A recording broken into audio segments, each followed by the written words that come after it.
بسم اللہ الرحمن الرحیم۔ شروع اللہ کا نام لے کر جو بڑا مہربان نہایت رحم والا ہے۔ اپنا عنوان بیان کریں۔ عثمان اقبال۔ السلام علیکم ورحمۃ اللہ وبرکاتہ۔ نحمدہ ونصلی علی رسولہ الکریم، اما بعد۔ قال اللہ تبارک وتعالی: وما آتاکم الرسول فخذوہ وما نہاکم عنہ فانتہوا۔ فقال النبی صلی اللہ علیہ وسلم: الا انی اوتیت القرآن ومثلہ معہ۔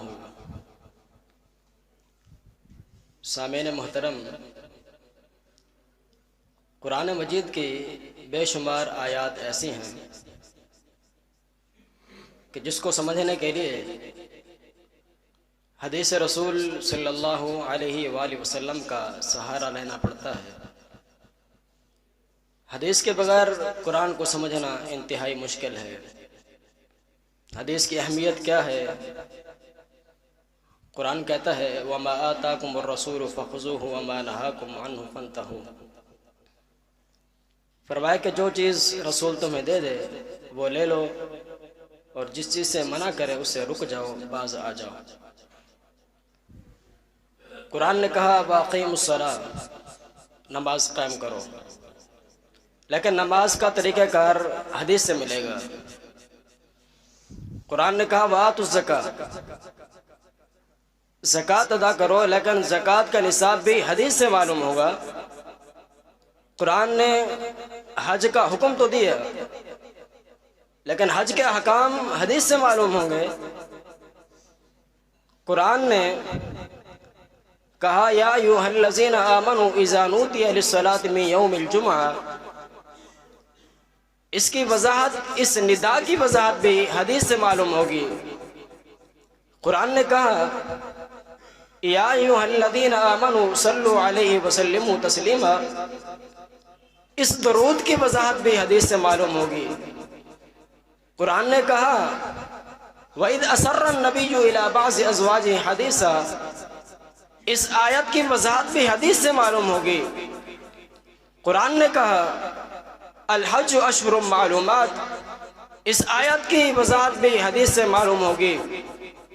قرآن نے کہا: ان عدت الشہور عند اللہ 12 شہرا فی کتاب اللہ یوم خلق السماوات والارض منها 4 حرم۔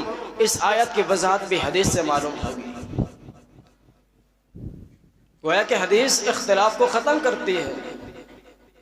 نبی علیہ السلام کا جب انتقال ہوا، وفات ہوئی، تدفین کے وقت اختلاف پیدا ہو گیا۔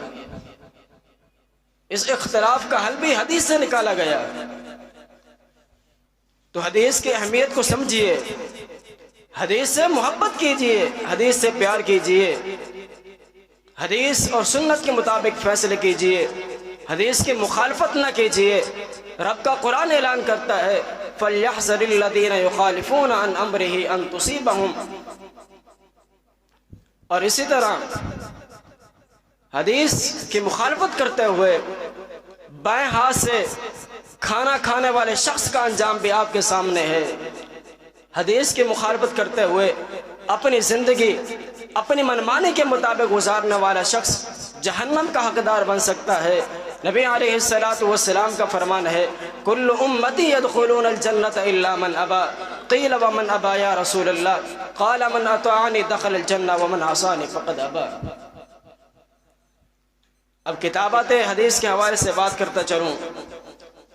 کتب یکتب کتابا و کتابتا، یہ عموماً تحریر، ترقیم اور لکھنے کے معنی میں استعمال ہوتا ہے، اور اسی سے کتابت حدیث مراد ہے، ماخوذ ہے۔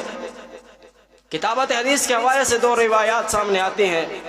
نمبر 1، لکھنے سے روکا گیا، اور نمبر 2، لکھنے کی اجازت دے دی گئی۔ جب خلط ملط ہونے کا اندیشہ ہوا تھا تو ابتداً لکھنے سے روک دیا گیا۔ جب یہ خطرہ ٹل گیا تو لکھنے کی اجازت دے دی گئی۔ تو گویا لکھنے سے روکنے والی روایات پہلے کی ہیں تو یہ منسوخ ہوئی، اور لکھنے کی اجازت دینے والی روایات بات کی ہیں یہ ناسخ ہوئی تو ناسخ پر عمل کیا جاتا ہے، منسوخ پر عمل نہیں ہوتا۔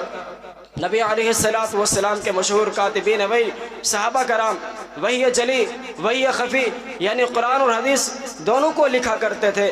حضرت ابو ہریرہ رضی اللہ عنہ بیان کرتے ہیں کہ مجھ سے زیادہ حدیث لکھنے اور یاد کرنے والے بھی حضرت عبداللہ بن عمر رضی اللہ عنہ ہیں، کیونکہ وہ حدیث کو لکھا کرتے تھے، میں حدیث کو نہیں لکھا کرتا تھا۔ اسی طرح حضرت انس رضی اللہ عنہ کی تحریری حدیثیں جو کتاب الصدقہ کے نام سے مشہور تھی، جو اس دور میں پڑھائی جاتی تھی، حضرت معاذ رضی اللہ عنہ کو یمن کی طرف روانہ کرتے ہوئے ایک کتاب دی گئی جس میں زکوٰۃ اور دیگر مسائل موجود تھے۔